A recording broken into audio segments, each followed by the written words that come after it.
Drawing similar polygons. Draw and label the lengths of the sides of a rectangle that has a length of 8 centimeters and is similar to a rectangle that has a width of 10 centimeters and a length of 20. So here I have a rectangle with a length of 8 centimeters. I don't know what the width is, but I'm going to use the larger rectangle. And the larger rectangle has a width of 10 and a length of 20. What I'm going to do is I'm going to figure out what did I multiply by, or what did I divide by to get to the smaller rectangle. So from 20, if I divide by 8, I know I'm dividing by 2.5 to get to the smaller rectangle.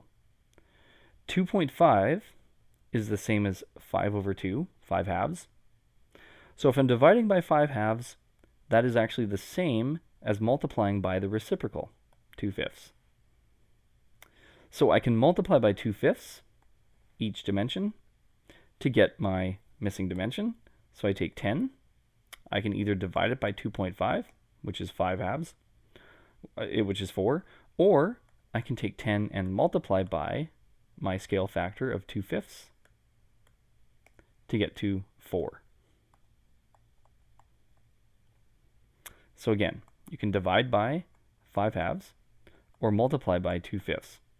Working with fractions sometimes is sometimes nice because it's very accurate, but I don't mind if you convert them to decimals too. That's fine too. But it's nice to have the scale factor as a fraction or decimal.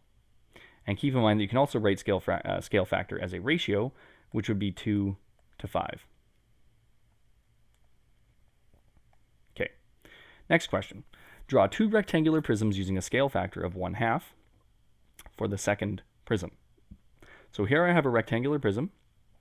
It has a height of 6, a length of 12, and a width of 4. I'm going to use a scale factor of 1/2, which means it's going to be smaller. So I start off with a smaller rectangle. And what I do to draw rectangular prisms is I draw a second rectangle, just kind of offset a little bit.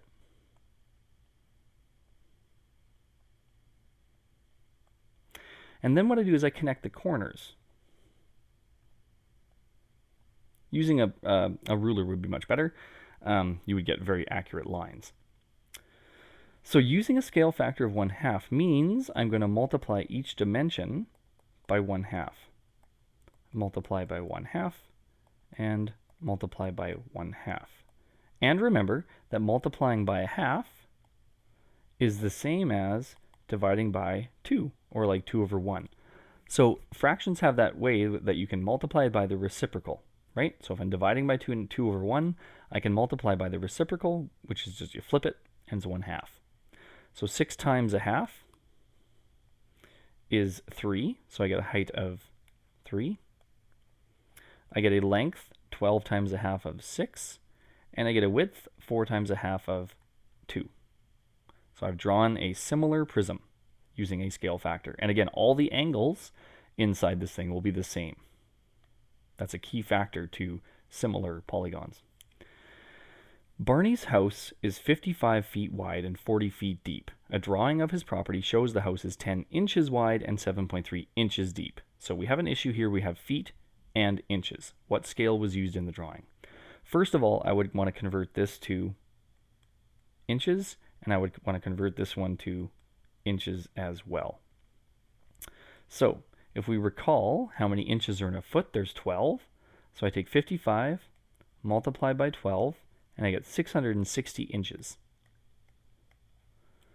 I take 40,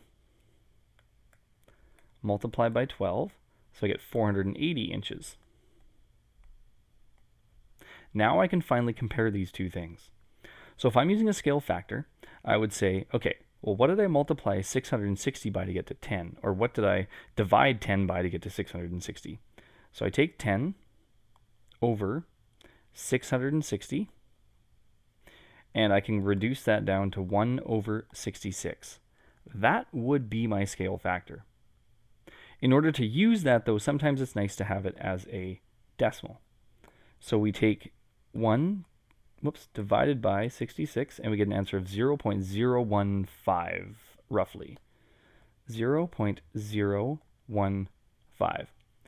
And we can actually just check to make sure that's accurate, because if I take 7.3 and divided it by 480 inches, everything's in inches, then I would get a roughly 0.015. Same type of thing. If the height of the house is 20 feet, what will it be in the drawing? So if the height of the house is 20 feet, well, let's see here. I used a scale factor of 0.015, and I multiplied that by my actual, so whatever the actual height or the actual width or the actual depth was, I multiplied by 0.015, because that was my scale factor, which was also equal to 1 over 66. So I could use that as well. Okay? So what I do is I take 20, and I multiply it by 0.015, and I get roughly 0.3. But keep in mind that this is in feet, right? We forgot to convert that to inches. So I can convert that to inches now and multiply that by 12 to get an answer of 3.6 inches. And we could have converted that to inches first. We could have figured out what that was in inches first, then it's done, right? Or we can convert to inches after. It doesn't matter. So that is drawing similar polygons and using scale factor.